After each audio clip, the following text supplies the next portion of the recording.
말씀에서는 시냇가에 옮겨 심어진 나무 같은 그런 개인적인 복, 이미 받은 복에 대해서 고백한 내용이었고요. 시편 2편은 아직 임하지 않았지만 하나님 나라가 임할 것을 바라보는 믿음 가운데 고백하는 그런 내용이었죠. 이제 오늘 시편 3편은 조금 다른 내용입니다. 좀 고난을 당하고 어려움을 당하는 그런 상황에서 부르는 찬양인데요.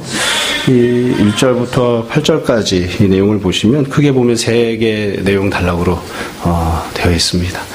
쳐다보시면 더 창피합니다. 자, 저를 보세요. 1절부터 8절까지 이 절이 3개의 구성 단위로 되어 있어서요. 1절부터 2절까지에서는 현재 현실에 대해서, 특별히 대적들에 대해서 내용이 나오고, 그리고 3절부터 6절은 그 상황 속에서 나는 어떻게 하는지, 나 자신에 대한 내용이 나오고, 맨 마지막 7절부터 8절은 하나님을 향한 간구, 그러니까 하나님과 관련된 내용이 나옵니다. 그러니까 대적들, 그리고 나, 하나님, 이런 내용으로 이렇게 쭉 전개가 되어 있습니다. 이 3편은 처음에 말씀드린 것처럼 고난과 역경, 어려움과 관련된 그런 내용을 담고 있거든요. 그런데 이 어떤 종류의 어려움인지를 이제 좀 세밀하게 보자면, 시편을 이렇게 읽다 보면 이미 지나간 어려움을 추억하면서 부르는 시편도 있습니다. 근데 이건 그게 아니고, 지금 당하고 있는 어려움입니다. 그래서 이 시편을 읽고 나서 8절까지 다 읽고 나서 보면 종결이 없어요. 이제 우리가 오후에 보겠지만, 그래서 그 이후에 어떻게 되었는가 이 내용은 없고, 어려움을 당하고 있는 과정 속에서 현재 어떻게 행동하고 있는가 이 내용이 이제 나옵니다. 그러니까 현재 어려움이고요. 또 이 어려움이 개인적인 어려움입니다. 그러니까 시편을 내용으로 이렇게 쭉 구분하다 보면 나라가 어려움에 처하거나 사회가 어려움에 처하거나, 그럼 내가 잘하나 잘못하는 것과 상관없이 나도 그 울타리 안에 들어있으니까 어려움을 당해야 되잖아요. 근데 그런 내용이 아니고 개인적인 고난, 개인적인 어려움을 지금 담고 있습니다. 또 개인적인 어려움도 여러 가지 종류가 있죠.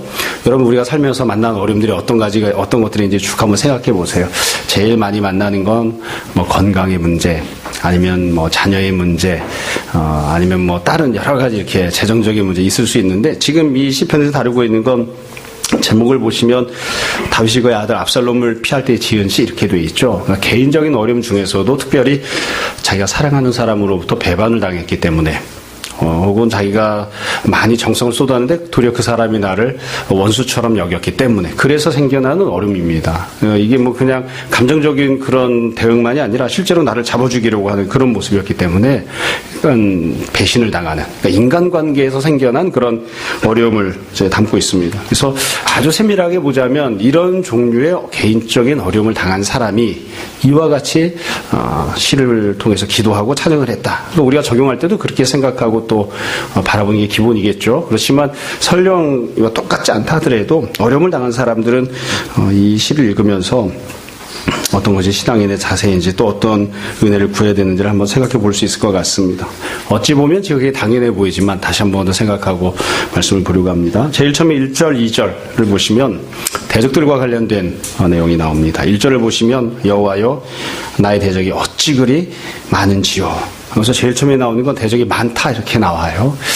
대적들이 갖고 있는 특징은 항상 보면 많은 거예요. 어려움은 언제든지 혼자 오지 않습니다. 집에 있는 간장이 떨어지면 고추장도 떨어지고요. 그렇죠?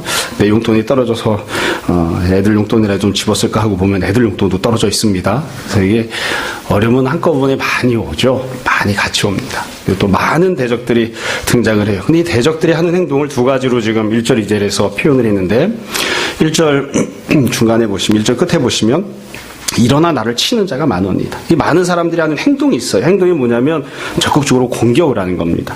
여러분, 이 시인이 어떻게 표현했냐면 히브리어 자체가 갖고 있는 특징이기도 한데 행동 중심으로 표현을 합니다. 그러니까 칠 때 어떻게 쳤느냐? 일어나서 치는 겁니다. 일어나서. 그러니까 그냥 옆에 있는 사람을 칠 때 이렇게 툭툭 칠 수도 있잖아요. 그렇죠? 잼 날리듯이 툭 칠 수도 있는데, 그게 아니라 앉아있던 사람이 일어나면서 몸을 날려서 치는 겁니다. 이렇게 맞아보신 분. 이게 굉장히 아프겠죠. 그래서 일어나서 치는 거예요. 아주 강력하게 때리는 거예요. 이런 표현을 이제 하고 있어요. 그러니까 많은 사람들이 이와 같이 행동을 하는 거죠. 그러니까 이 표현 안에는 또 어떤 점이 들어있냐면, 처음에 말씀드린 것처럼 여지껏 당하지 않았던 어려움을 만나고 있는 겁니다. 저 사람이 설마 나한테 그럴까? 이렇게 생각했는데 그 사람이 기습 공격을 하는 거죠. 저 사람은 내 편일 거야. 저 사람은 나를 두둔해 줄 거야 했는데 그 사람이 벌떡 일어나더니만 나를 치는, 나를 때리는, 그래서 여지껏 당하지 않았던 어려움이 갑자기 나에게 임하는, 그리고 그냥 단순하게 공격을 당하는 게 아니라 상대방이 온 힘을 다해서 나를 죽이겠다고 치는 그런 어려움을 지금 만나고 있는 거죠. 본문에서는 어디를 어떻게 치는지는 나오지 않습니다. 얼굴을 쳤을까요? 아니면은 뺨따기를 쳤을까요? 아니면 면상을 쳤을까요? 어디를 쳤을까요? 어디를 쳤는지에 대한 설명은 없습니다. 그리고 어떻게 쳤는지도 설명이 없습니다. 가령 매를 맞거나 칠 때에도 제가 누군가를 때렸다 그러면 맞을만 합니다. 맞아도 별 타격이 없어요. 그런데 타이슨이 온 힘을 다해서 어퍼컷을 날렸다 그러면 죽는 겁니다. 그러니까 이게 어디를 얼마나 세게 쳤는지에 대한 설명은 없어요. 그런데 우리가 잘 아는 것처럼 지금 반란이 일어난 정도니까 죽을 지경을 만난 거죠. 자, 이렇게 해서 대적이 일어나서 치는 행동을 하고, 이것만 하는 게 아니에요. 2절에 보시면 많은 사람이 나를 대적하여 말을 합니다. 그러니까 이 어떤 물리적인 공격만 하는 게 아니라 말을 하면서 이제 공격을 하는데, 수많은 말을 하겠죠. 많은 사람들이 한마디씩만 해도 얼마나 많은 말을 하겠어요. 굉장히 많이 좋지 않은 말들을 하는데, 그 많은 말들 중에서도 신은 딱 하나만 써놨어요. 2절 끝에 보시면 그는 하나님께 구원을 받지 못한다. 이게 제일 마음이 아팠으니까 이걸 써놨을 거예요. 제가 생각할 땐 대적들이 이 말을 가장 많이 했다기보다는 대적들이 하는 수많은 가슴 아픈 말들 중에 이게 제일 마음이 아팠기 때문에 이걸 써놓은 게 아닌가 싶어요. 결국 말을 통해서 우리 마음에 상처를 받게 하죠. 또 죽을 마음이 생기게끔 그렇게 하는데, 저도 이렇게 생각해 보니까 이게 제일 힘든 말인 것 같아요. 아마 다른 분들은 어떠실지 모르겠어요. 여러분 어떤지 모르겠습니다만, 제가 제일 힘들어하는 말은 뭐냐면 그런 거예요. 이게 목사가 뭐 그래. 그렇죠? 우리 집 애들이 가끔 어렸을 때 했던, 뭐 제가 승질을 부리거나 뭐 언성을 높이거나 그러면 그런다. 목사가 뭐 저래. 이게 굉장히 힘들어요. 굉장히. 그렇죠? 이 세상 사람들한테 들을 때도 그런 얘기가 제일 힘들어요. 뭐 예수님 믿어봐서 별 볼 일 없네. 뭐 젖꼬라지를 당하려고 교회를 다니는 거야? 이런 얘기 들으면 굉장히 힘듭니다. 마음이 힘들어요. 그렇게 열심히 기도한다며, 그렇게 열심히 교회 가서 섬긴다며, 그러더니 왜 저기는 자식이 저 모양이야? 저 사람은 그렇게 교회 가서 열심히 하나님 붙잡고 한다는데 자기 몸만 와도 못 추스려가지고 저렇게 맨날 아프고 죽을 똥살똥 왜 저렇게 지내는 거야? 기도해도 저 사람은 하나님이 버리시나 봐. 이제 이런 이야기를 할 때 너무 힘들어요. 너무. 예전에도 한번 말씀드린 적이 있습니다만, 제가 중고등학교 시절에 제일 힘들었던 때가 언제였냐면, 저희 아버지께서 교회를 안 다니실 때, 저는 주일 성습하기 때문에 주일날 공부 안 했거든요. 근데 시험 기간이 월요일까지 겹쳐 있는 거예요. 학교에서 학생을 배려해주기 위해서 주일날 공부하라고. 공부 안 하고 갔어요. 주일날 그냥 피 터지게 아버지랑 싸우고, 하나님은 무슨 뭐 공부 안 해도 성적을 올려주신 하나님이자 막 그렇게 하시는데, 저는 또 뭐 지지 않고 막 얘기하잖아요. 저는 살아서 역사하시는 하나님을 믿습니다. 그리고 막 했는데, 월요일날 시험을 봤는데 제일 중요한 수학 시험에서 밀렸었어요. 쫙 밀렸어가지고 전교 석차가 무려 100등이 떨어졌어요. 제가 떨어질 석차가 100등이 있었어요. 그만큼 위에 있었어요. 전교 석차가 무려 100등이 떨어졌는데, 그 다음에 이제 굉장히 힘든 게 뭐냐면 그거예요. 그래, 하나님이 퍽이나 잘해준다. 하나님이 퍽이나 잘해주네. 그래, 네가 믿는 그 하나님 뭘 얼마나 해준다고 도대체. 저희 아버지가 그렇게 표현 안 하셨지만, 제가 문자 그대로 생각은 나진 않지만 그런 느낌인 거죠. 뭐 그리 대단하게 신앙생활을 한다고, 하나님이 뭘 너한테 그렇게 대단하게 해준다고, 주일날이면 공부 안 하고 그 지랄을 다 하더니만 고작 나오는 게 성적표 100등씩 떨어져가지고 이래가지고 이 소리가 정말 듣기 힘든 거예요. 그러니까 이 시인도 지금 그 얘기를 듣고 있는 거죠. 대적이 일어나서 치고, 치까치고 신앙생활 해봤자 하나님이 뭘 도와줘? 이러고서는 마음을 힘들게 하는, 상처를 받게 하는 그런 어려움이 있습니다. 여러분, 실제로 이 사무엘하 16장에 보시면 다윗이 이 압살롬의 반란에 피해서 도망갈 때 시므이가 저주하는 내용이 막 나옵니다. 시므이가 이 다윗을 향해서 먼지를 날리고 뭐 이것저것 집어던지고 그러면서 막 얘기하잖아요. 피 흘린 자여, 사악한 자여, 가거라, 네 맘대로 도망가봐, 막 그렇게 하는 거죠. 네가 사울 족속에 피를 흘리더니만 결국 그 모양 그 꼴로 왕좌에 올라가서 네 아들한테 반란당해서 도망가는 주제에, 이러고서는 막 저주를 쏟아부어요. 그러니까 옆에 있던 사람들이 죽여버립시다 그래요. 우리가 아무리 반란이 나서 도망가지만 어디 왕한테 저렇게 할 수 있습니까? 그러니까 다윗이 그렇게 이야기를 하죠. 하나님께서 시므의 입을 통해서 나를 저주하게 하셨다. 그냥 내버려 둬라. 내가 그 저주를 듣겠다. 그 중에 듣고 간다. 근데 참 이게 어려운 부분이에요. 여튼 그래서 이 현재 상황이 어떠하냐, 대적들은 어떻게 하느냐, 행동과 말로 이와 같이 위협을 가하는 그런 모습입니다. 자, 이 부분을 정리하면 그런 거예요. 여지껏과 정반대 상황을 지금 만나고 있습니다. 우리가 시편 1편, 2편을 보았지만 3편 내용은 1편, 2편을 누리고 살던 사람이 당하는 겁니다. 나는 원래 척박한 땅에 심겨져 있었지만 하나님께서 나를 사랑하셔서 친히 노동하시고 일하셔서 시냇가를 미리 만들어주시고 날 옮겨 심어놔 주셨어요. 그 은혜를 이미 받아서 살고 있었습니다. 또 하나님께서 나에게 하나님 나라를 주시겠다고 약속하셨고 그것이 일정 부분 내 삶 속에서 성취가 되어졌습니다. 그래서 기름 부음 받고 왕위에 올라갔잖아요. 그래서 하나님의 약속이 성취가 되는 것처럼 보이는 그런 상황 속에서 살고 있었다고요. 그런데 어느 한순간 이 모든 것들이 다 뒤집어 엎어진 겁니다. 나는 더 이상 시냇가에 심겨져 있는 게 아니에요. 다시 뿌리째 뽑혀서 다른 데에다 집어던져지는, 하나님 나라가 나에게 임하고 있는 게 아니에요. 반란이 일어나고 있는, 그것도 내가 사랑했던 아들이 나를 죽이겠다고 나서는, 또 그 반란군들 틈에는 함께 싸웠던 전우들이 거기서 나를 향해서 총뿌리를 겨누고 있는 그런 상황을 만나고 있는 것이죠. 이게 이제 이 시편이 갖고 있는 상황입니다. 자, 그럼 이와 같은 어려움에서 시인은, 성도는 어떻게 했는가? 3절부터 6절까지 이 내용이 성도가 했던 모습입니다. 이 3절부터 6절은 한편으로는 하나님 베푸신 은혜를, 또 다른 한편으로는 이 성도가 표현했던 고백을 담고 있습니다. 여러분 3절부터 5절에 보시면 성도가 했던 말 그리고 행동이 들어있습니다. 먼저 말이 3절 4절에 나오는데요. 3절을 보세요. 3절에 보면 이렇게 출발하죠. 여호와여, 이렇게 출발하는데 사실은 우리말 성경은 이걸 적절하게 번역을 못했어요. 히브리어 성경에는 여호와여라고 하는 표현이 어떻게 되어 있냐면 히브리어 그대로 하면 아타 야훼 이렇게 되어 있습니다. 아타라는 말은 제규대명사입니다. 강조할 때 yourself 야훼 이렇게 부른 거예요. 이걸 조금 의미를 살려서 번역하면 이거예요. It's you 야훼, 이렇게 여호와여 바로 당신이십니다. 이렇게 고백해요. 그러면서 이제 시작하는 거예요. 여호와여, 야훼여, 바로 당신이십니다. 그리고서는 뭐라고 고백을 했냐면 3절 두 번째 줄에 보시면 주님은 나의 방패시오, 나의 영광이시오, 나의 머리를 드시는 자이시니이다. 하나님이 어떤 분이신지를 고백합니다. 하나님께서 방패시고 영광이시고 나의 머리를 들어주신다, 이렇게 고백을 하고 있어요. 그러니까 이게 한편으로는 이 시인이 이미 받고 있는 은혜에 대한 고백이기도 합니다. 시인이 지금 도망가고 있는 상황이지만 하나님께서는 여전히 나의 방패가 되어주십니다. 하나님께서는 여전히 나의 머리를 들어주시는 분이 되십니다. 이렇게 고백하는 것이니까 이 시인이 이런 은혜를 일정 부분은 현재도 이미 받고 있는 것이죠. 그렇죠?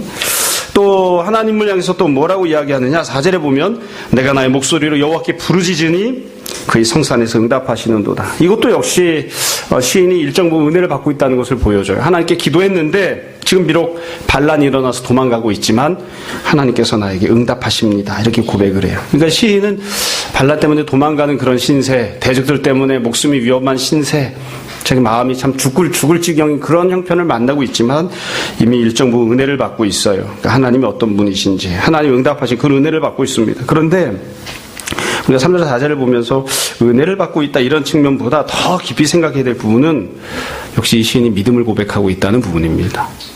여러분, 우리가 그냥 상식적으로 생각을 해보자고요. 논리적으로 지금 이 마당에 하나님이 나의 방패라는 그런 고백이 나옵니까? 현실을 보자고요. 사실은 현실만 놓고 보면 이렇게 이야기하는 게 맞아요. 하나님이 나의 방패셨다면 내가 왜 이 꼴을 당해야 됩니까? 하나님이 나를 지켜주신다면 내가 이런 어려움을 만나야 됩니까? 하나님이 나와 함께 하셨다면 내가 왜 이렇게 하나님이 나에게 주셨던 영광을 다 빼앗긴 채 도망자로, 피난자로 이렇게 살아야 됩니까? 하나님께서 나의 머리를 들어주시는 분이라면 내가 왜 이래야 됩니까? 사실은 현재는 어떠하냐면 하나님이 더 이상 나를 지켜주지 않는 상황, 하나님이 내가 갖고 있던 영광을 빼앗아 가신 상황, 하나님께서 내 고개를 확 수그려버리게끔 그렇게 그냥 구부려 버리신 그런 상황이에요. 그러니까 현실만 놓고 보면 뭐라고 해야 되냐면 하나님, 당신이 나의 방패가 맞습니까? 그렇게 말해야 맞죠. 하나님, 왜 나에게 영광을 주었다가 빼앗아 가십니까? 내가 뭘 잘못했다고? 그렇게 말해야 맞아요. 그런데 시인이 그렇게 하지 않아요. 그러니까 이게 고백인 거예요. 이게 이미 받은 은혜이기도 하지만 사실은 그보다 더 강한 부분은 무엇이냐면 하나님 앞에 원망하거나 불평을 하는 게 아니라 하나님, 바로 당신은 이러하신 분이십니다라고 현실과 아무 상관없이 하나님 향해 믿음을 고백하는, 그게 이 3절 4절이 담고 있는 내용이죠. 그러면 지금 현실이 좋아졌기 때문에, 상황이 좋아졌기 때문에 이렇게 고백하느냐? 아닙니다. 요것만큼도 상황은 좋아진 게 없어요. 그럼에도 불구하고 고백을 하는 겁니다. 하나님은 이러이러한 분이십니다. 지금은 이런 형편 속에 내가 살고 있지만 하나님이 나의 방패이심을 나는 여전히 고백합니다. 하나님께서 나의 영광을 빼앗아 가셨지만 하나님만이 나의 영광이 되심을 나는 여전히 고백합니다. 그렇게 믿음으로 고백하고 있는 거예요. 그러니까 시인은 지금 상황이나 형편을 보고 있는 것이 아니라 자기가 만난 어려움을 보고 있는 게 아니라 하나님을 있는 그대로 쳐다보고 있어요. 그리고 그 하나님을 향해 고백을 하고 있는 것이죠. 이게 참 귀한 고백을 하고 있는 거예요. 이것뿐만이 아닙니다. 5절 6절에 보시면 시인이 하는 행동이 나옵니다. 이것도 일정 부분 받은 은혜이면서 동시에 믿음의 고백인데요. 5절을 보세요. 5절에 보면 내가 누워 자고 깨었으니 여호와께서 나를 붙드심이로다. 지금 도망가고 있잖아요. 도망가고 있는데도 하나님이 나를 붙들어 주신다. 이렇게 이야기하죠. 그러니까 이것도 이미 은혜를 받고 있는 거예요. 하나님이 붙들어 주시고 계시니까. 뿐만 아니라 6절에 보시면 천만이 나를 에워싸 진친다 하여도 나는 두려워하지 아니하리이다. 하나님이란 담대한 마음을 주셔서 두려워하지 않게끔 하셨어요. 그러니까 이것도 일정 부분 하나님께 은혜를 받은 것입니다. 근데 제가 가만히 생각해 보니까 이게 은혜를 받았다는 측면도 있지만 그보다 더 중요한 건 이게 정말 귀한 믿음의 고백이라는 생각이 많이 들었습니다. 믿음으로 행동을 하는 겁니다. 제가 곰곰이 생각을 해봤어요. 여러분도 한번 생각해 보세요. 5절에 보면 내가 누워 자고 깨었다 이렇게 되어 있죠. 누워서 잠자고 깨었습니다. 여호와께서 나를 붙드셨다 했는데 여러분 이 마당에 잠이 옵니까? 여러분 잠이 오십니까? 제가 생각해 보니까 저는 시험 기간이 돼도 별다른 어떤 징후가 몸에 나타난 적이 없었어요. 설사를 한다든지 변비를 한다든지 그런 적이 없어요. 근데 제가 아는 사람을 보면 시험 기간이 다가오면 그까지 월말고사를 보는데도 눈앞에 월말고사가 있으면 왜 그렇게 그냥 화장실에 들어가면 못 나오는지, 변비가 심해가지고 설사가 돼가지고 그럼 막 손이 바들바들 떨린다는 거예요. 왜 그렇게 긴장을 하는데 아니 그렇게 긴장이 안 돼? 잘 보면 좋고 못 보면 할 수 없는 거지. 근데 그게 그렇게 생각이 되지를 않아요. 더군다나 지금은 어떤 상황이냐면 사느냐 죽느냐 이런 판이잖아요. 잠이 옵니까? 잠이? 저는 정말 잘 잤습니다. 뭐 수능을 보든 뭐를 하든. 근데 보면 수능을 앞에 두고 애들이 잠을 못 자요. 잠을. 저희 집 애들은 잘 잤습니다만 그래서 그런가 모르겠습니다만 이게 잠도 안 오고 신경이 바짝 써가지고 밥도 안 들어가고 사실은 그게 인간이 갖고 있는 정상적인 모습이죠. 근데 이 사람은 어떻게 고백하냐? 이 성도는 내가 누워서 자고 깨었다 이렇게 이야기를 한다고요. 더군다나 여러분 여기 보시면 우린 그냥 지나가지만 5절을 다시 한번 보세요. 내가 누워 자고 깨었다고 돼 있죠. 깨었으니까 지금 현재 시점은 뭘까요? 아침이에요. 아침에 일어났는데 상황이 변한 게 있나요? 눈곱만큼도 변한 게 없어요. 밤에 잠자기 전에 천만인이 나를 둘러싸서 에워싸고 있는 것을 보았습니다. 기도하고 잤습니다. 혹은 기도하다가 지쳐서 새벽에 잠이 들었습니다. 그럼 새벽에 일어났을 때, 아침에 눈을 떴을 때 뭔가 바뀐 게 있어야 될 거 아니에요. 근데 아침에 눈을 뜨고 일어나 보니까 바뀐 게 있어요? 눈곱만큼도 바뀐 게 없어요. 대적 천만인이 나를 둘러싸 에워싸고 있었는데 한 놈도 집에 간 놈이 없이 몽땅 다 그대로 나를 둘러싸고 있다고요. 근데 마음이 어떠하냐면 두렵지가 않아요. 마음이 두렵지 않다고 고백하는 거예요. 여러분 이 시편을 준비하면서 제가 주석을 몇 개를 봤어요. 다른 목사님들이 어떻게 설교하셨나 어떻게 해석하셨나 보니까 불행하게도 이 시편의 제목을 뭐라고 붙여놓았냐면 아침 기도래요. 아침 기도. 잠자고 깨어서 일어나서 하나님 앞에 아침에 하는 기도예요. 세상에 이렇게 불행한 인생이 있습니까? 아침에 눈 뜨고 일어나서 제일 처음에 하는 기도가 뭐예요? 대적들이 나를 칩니다. 대적들이 나를 향해서 이런저런 조롱과 멸시를 하고 있습니다. 이걸 아침밥 먹기 전부터 기도하는 이게 시편 3편이라는 거예요. 인생을 어떻게 이렇게 사나? 이런 지경이면 우리가 어떻게 숨쉬고 살 수 있을까? 눈을 떴는데 희망이 보이는 게 아니라 소망이 보이는 게 아니라 새롭게 살아갈 수 있는 무언가가 보이는 게 아니라 어제와 아무것도 변하지 않은 어제도 죽을 지경이었는데 내일은 조금 나아질까 싶어서 기도하고 잠을 잤더니만 아침에 일어났더니만 눈곱만큼도 변한 게 없는 똑같이 죽을 지경인 그런 지경을 만난 거예요. 근데 그 지경 속에서 이 시인이 고백하고 찬양을 하는 겁니다. 난 두렵지 않습니다.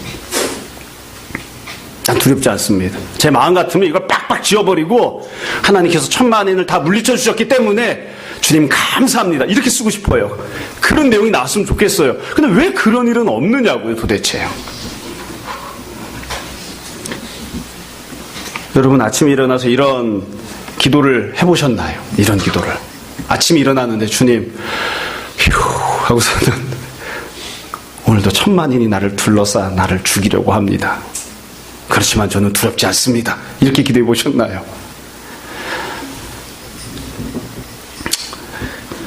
그래서 이 시인이 지금 했더니 5절 6절에 나오는 행동은 정말 귀한 믿음의 행동입니다. 정말로 하나님을 신뢰하지 않는다면, 하나님을 향해 온전한 믿음을 품지 않는다면 절대로 이렇게 할 수 없습니다. 내 앞에 어려운 일이 있어도, 천만인이 나를 둘러싸 치우려고 한다 할지라도, 바로 죽음이 코앞에 있는다 할지라도 하나님께서 나와 함께 하시기 때문에 나는 그 하나님을 믿습니다 하는 그 신뢰하는 마음이 없으면 절대로 잠 못 잡니다. 그리고 아침에 일어나서 절대로 이렇게 기도하지 못합니다. 도대체 하나님을 신뢰하지 않는데, 믿음이 없는데 어떻게 아침에 일어나서 나는 두렵지 않습니다, 그렇게 할 수 있겠어요? 이 사람은 정말로 하나님을 신뢰하는 거예요. 정말로 믿음을 갖고 있는 거예요. 그래서 이 사람이, 이 성도가 고난을 당했지만 3절부터 6절까지 해서 그렇게 이야기하고 있는 거죠. 나는 내 입술로도 내 행동으로도 주님을 믿습니다. 주님을 신뢰합니다. 주님께서 나에게 가장 좋은 길로 인도하실 것을 내가 바라봅니다. 그렇게 믿음으로 지금 고백하고 있는 거예요. 아이들이 시험을 보러 갈 때에 제가 맨날 하는 얘기가 있습니다. 인간은 물질적 존재이기 때문에, 영적인 존재이면서 동시에 물질적 존재이기 때문에 시험 문제가 어려운 게 나와서 못 풀게 되면 즉각 신체 반응이 온다. 일단은 눈동자가 왔다 갔다 흔들릴 것이다. 너는 잘 모르지만 눈동자가 이렇게 막 흔들려. 그리고 가만히 있다 보면 심장 뛰는 소리가 들리기 시작해. 무슨 연애를 하는 것도 아닌데 심장이 막 파닥파닥 뛰기 시작한다고요. 그러면 아는 문제도 못 푼다 이제. 그럴 때는 시간을 아깝게 생각하지 말고 눈을 감아라. 그리고 가슴팍에다 힘을 주고 기도를 해라. 주님, 담대함을 주십시오. 지혜를 주십시오. 심장 뛰지 않게 해주십시오. 그걸 기도해라. 그리고 눈을 뜨면 여전히 심장이 뛰고 있어요. 사실은 가슴팍에다가 힘을 주고 어려운 일을 헤쳐나가야 되는 것이 아니라 믿음을 가져야 하는 겁니다. 믿음을 가져야 하는 거예요. 주님, 제게 오늘 이 아침에 믿음을 주십시오. 오늘 헤쳐나가야 되는 삶 속에서 아무것도 변하지 않은 것처럼 보이는 이 팍팍한 현실 속에서 저에게 믿음을 주십시오. 사랑한 친구가 나를 배신해서 나를 죽이려고 하는 이 현실 속에서, 내가 온 힘을 다해 모든 것을 헌신했던 가족이 도리어 나를 죽이려고 하는 이 현실 속에서 주님, 저에게 믿음을 주십시오. 제가 오직 주님을 붙드는 사람이 되게 해주십시오. 그리고 주님을 붙잡고 나가는 거예요. 그래서 이 시인이 보여준 믿음은 정말 귀한 믿음인 것 같아요. 정말 이렇게 할 수 있을까? 정말 이런 반응을 보일 수 있을까? 제가 곰곰이 생각해 봤어요. 이 사람은 어떻게 해서 이렇게 믿음으로 반응할 수 있었을까? 그냥 쉽게 이야기하면 믿음이 좋으니까 그렇게 얘기할 수 있겠죠. 믿음을 갖고 있으니까 이렇게 행동했다, 이렇게 이야기할 수도 있을 거예요. 근데 결국 곰곰이 이렇게 생각해 보니까 해답은 역시 간단한 것 같아요. 어려운 게 아니고, 이 사람은 자기 자신이 하나님의 백성임을, 자기가 하나님께 속해 있는 사람이라고 하는 것을 잘 알고 있는 겁니다. 그리고 정말로 그렇게 생각하고요, 정말로 그렇게 믿고 있는 겁니다. 여러분, 아이가 어려움을 만났습니다. 어려운 일이 생기면 어떻게 하나요? 엄마한테 잃을 거야? 그렇게 이야기하죠. 엄마를 믿기 때문에 그렇습니다. 사실은 자기 엄마가 그만한 힘이 없는데, 하나님이 그렇게 힘이 없다는 뜻은 아닙니다. 자기 엄마가 내가 처한 모든 문제를 해결해 줄 만한 힘과 능력이 있는 건 아니지만, 나를 괴롭히는 사람이 있거나 누군가 문제를 일으키면 너 엄마한테 잃을 거야? 애가 그렇게 이야기를 한다고요. 자기가 하나님께, 자기가 자기 엄마에게 속해 있다는 것을 알고 엄마가 나를 위해서 뭔가를 해줄 거라고 확신하기 때문이에요. 이건 교회 성도들 간에도 마찬가지입니다. 목회자 입장에서도 마찬가지예요. 성도들을 보면 그런 경우들이 있어요. 아무리 어려운 일이 생겨도 목회자에게 이야기하지 않는 성도가 있어요. 그럼 혼자 와서 신앙생활하도 혼자 가는 거예요. 목사랑 나랑 무슨 상관이 있어? 주일날 예배드리고 헌금하고 가면 그만인 거지. 그렇게 신앙생활을 하고 있는 거예요. 그런데 어려운 일이 있거나 힘든 일이 있을 때에 기도를 부탁하는 사람이 있습니다. 왜 기도를 부탁하는 거죠? 목회자랑 같이 신앙생활을 하고 있다고 생각하기 때문이에요. 그래서 성도들이 중요한 일이 있거나 어려운 일이 있거나 기쁜 일이 있을 때 목회자에게 이야기하고, 내가 함께 신앙생활하는 다른 지체에게 이야기하고, 그게 내가 그 사람에게 속해 있다고 생각하기 때문입니다. 내가 그 교회에 속해 있다고 생각하기 때문에. 근데 내가 신앙생활을 하고는 있지만 그 교회에 속해 있다는 생각이 없으면 그렇게 얘기하지 않아요. 얘기할 필요를 느끼지도 않고, 너는 너 나는 난데 뭐 어차피. 이 성도도 마찬가지예요. 난 하나님께 속해 있습니다 라는 생각을 정말로 하고 있는 거예요. 정말로. 그냥 문제제다 답수듯이 생각하는 게 아니라, 나는 정말로 하나님의 백성입니다. 나는 정말로 당신을 신뢰합니다. 그렇게 생각하기 때문에 어려운 일을 만났을 때 이와 같이 믿음으로 행동을 하는 것이죠. 우리가 다 그렇게 했으면 좋겠습니다. 자, 마지막 7절 8절입니다. 그리고 나서 이 성도가 하나님 앞에 간구합니다. 간구하면서 7절 8절에 보면 이렇게 간구해. 7절을 보세요. 여호와여, 어떻게 하라고요? 일어나소서. 그리고서 뭐라고 하느냐면 나의 하나님이여 나를 구원하소서. 주께서 나의 모든 원수의 뺨을 치시며 악인의 이를 꺾으셨나이다. 여기 보면 하나님께 제일 처음에 간구하는 건 하나님께 일어나서 내 대적을, 내 원수를 치시라는 겁니다. 참 묘하게 표현을 해놨어요. 여러분 이렇게 보면 이 시인이 굉장히 치밀하게 시를 잘 구성한 거예요. 처음에 대적들이 하는 게 무엇이냐면 나를 향해서 하는 행동, 일어나 나를 치는 거죠. 나를 향한 말이 있습니다. 근데 그 상황 속에서 이 시인은 어떻게 하냐? 나는 어떻게 하느냐? 시인이 하는 말이 있어요. 대적들에게 한마디도 하지 않아요. 하나님께 이야기를 하죠. 대적들을 향해 한 가지도 행동하지 않아요. 하나님 앞에 믿음으로 행동을 합니다. 그러니까 이 시인의 말과 행동은 대적들이 하는 말과 행동과 전혀 달라요. 그리고 지금 맨 마지막에는 대적들이 일어나서 나를 침으로 하나님께서 일어나셔서 그들을 쳐주십시오. 이렇게 이야기한다고. 그럼 여기서는 조금 더 상세하게 써놨어요. 모든 원수의 뺨을 치시고 악인의 이를 꺾으십시오. 그렇게 간구해요. 이건 뒤집어 이야기하면 아까 처음에 말씀드렸지만 대적들이 어디를 어떻게 치는지 설명이 없죠. 여긴 나온 거예요. 대적들이 어떻게 하고 있을까요? 대적들이 나의 뺨을 치고 주먹으로 내 얼굴을 쳐서 내 이빨을 부러뜨리고 있는 거죠. 그 상황 속에 있는 거예요. 나는 비록 일어나서 대적들에게 원수 갚는 행동을 하지 않지만 하나님께서 일어나셔서 저 대적들이 나에게 했던 그 모든 행동을 하나님께서 갚아주십시오. 하나님께서 이겨주십시오. 지금 그렇게 간구를 합니다. 하나님께서 역사하시기를, 하나님께서 원수를 갚아주시기를 그렇게 간구하는 거예요. 자, 그러면 한 가지 더 간구가 나와야 되겠죠. 어떤 간구가 나와야 될까요? 하나님께서 말씀해 주시기를 구하는 간구가 나와야 되겠죠. 논리적으로 보면 그게 맞아요. 시적으로 보면 어떤지 모르겠습니다만 대적이 나에게 이와 같이 행동함으로 하나님께서 나에게 그렇게 은혜를 좀 베풀어 주십시오. 하나님이 대적에 이렇게 행동해 주십시오. 대적이 나에게 이와 같이 말함으로 하나님께서 대적에게 직접 대답해 주십시오. 이렇게 간구하는 게 맞겠죠. 그래서 제가 시편을 더 첨가할 만한 능력은 없지만 그럴 만한 권능이 있거나 영감이 있는 건 아니지만 그래서 7절 끝에 8절 중간 이렇게 듣고 싶어요. 하나님께서 직접 대적들에게 이렇게 말씀해 주십시오. 이 사람이 바로 내가 사랑하는 나의 백성, 나의 아들이다. 그렇게 말씀해 주십시오. 예수님 믿어봤자 별 볼 일 없다고 웃기는 소리 하지 마라. 내가 반드시 내 백성을 구원할 것이다. 하나님께서 그렇게 대답해 주십시오. 아마 그런 간구가 저는 7절과 8절 사이에 들어있어야 된다고 생각해요. 그리고 그렇게 생각해 보면 8절에 나오는 내용이 구원은 여호와께 있사오니 주의 복을 주의 백성에 내리소서라고 하는 이 간구가, 두 번째 간구가 어쩌면 하나님께서 대적들에게 선포하시는 내용일 수도 있다고 생각합니다. 하나님께서 그렇게 말씀하시는 거예요. 대적들에게, 그리고 나에게 내가 너를 구원할 것이다.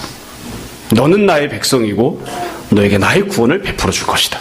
하나님 그렇게 말씀하시는, 그래서 대적들이 이 모든 내용들을 다 듣는 그와 같은 은혜를 베풀어 달라고 이제 간구하는 것입니다. 결국 이 시인이, 이 성도가 하나님께서 역사하시고 하나님께서 말씀하시는 것을 간구합니다.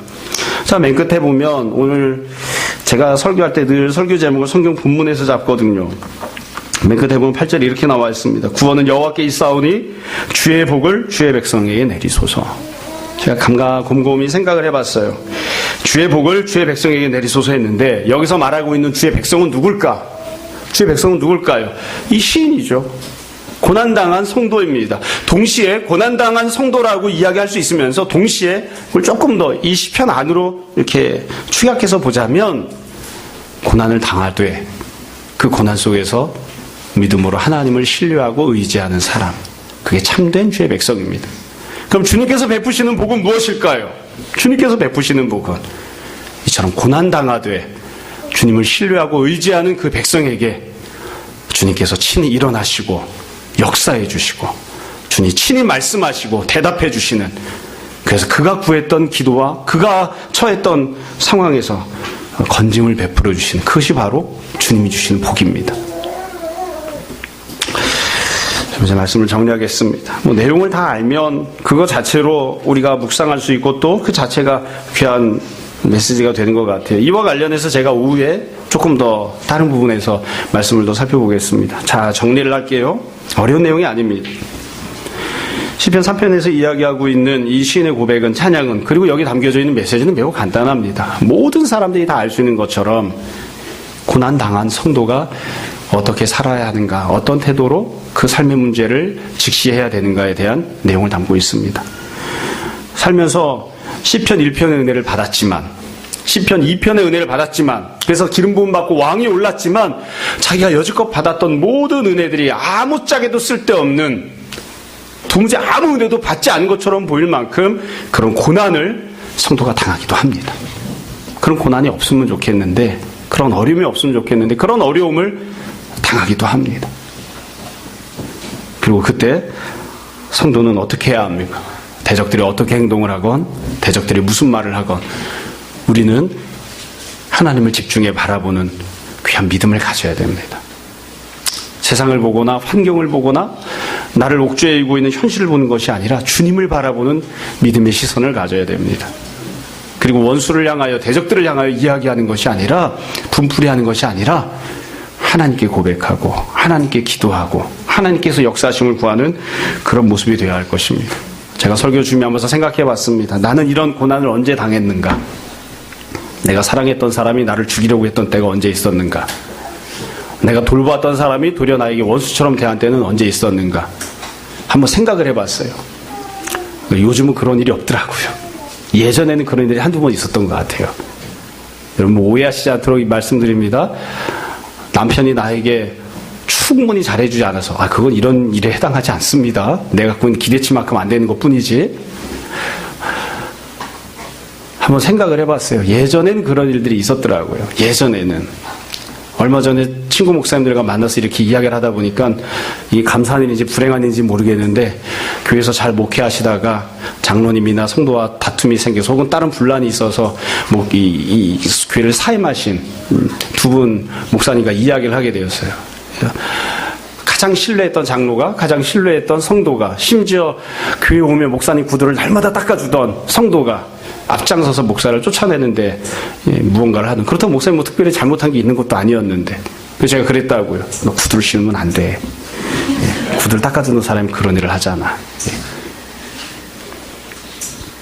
마음이 막 무너져 내려가는 거죠. 그래서 제가 물었습니다. 어떻게 하셨어요? 그랬더니 목사님 그렇게 얘기하시더라고요. 이를 악물고 참았다. 사실은 인간이 할 수 있는 건 거기까지인 것 같아요. 저도 생각해보면 예전에 억울한 일을 당했을 때 어떻게 했냐면 막 이를 악물고 참았어요. 어떻게 할 수가 없으니까 참았어요. 입을 열면 막 나쁜 얘기가 나오니까 막 저주를 쏟아붓고 싶어요. 사실 입을 안 열었을 뿐이지 속으로는 막 다 죽여버렸어요. 그냥 그러니까 입을 안 열고 참고 있는 거예요. 참고 있는 거. 참는 것도 무지무지 힘들어요. 온 힘을 다해 간신히 참고 있어요. 근데 이 시는 그렇게 안 하잖아요. 참고 있는 게 아니고 하나님 앞에 나와서 하나님을 신뢰하고 의지한다고 기도합니다. 그렇게 행동을 합니다. 마치 대적이 없는 것처럼 평안함을 누리며 잠을 잡니다. 그리고 아침에 일어나서 나는 두려워하지 않습니다. 그렇게 고백을 한다고요. 진짜 두려워했는지 진짜 안 두려워했는지는 모르겠지만 우리가 다 믿음으로 행동하는 성도들이 다 됩시다.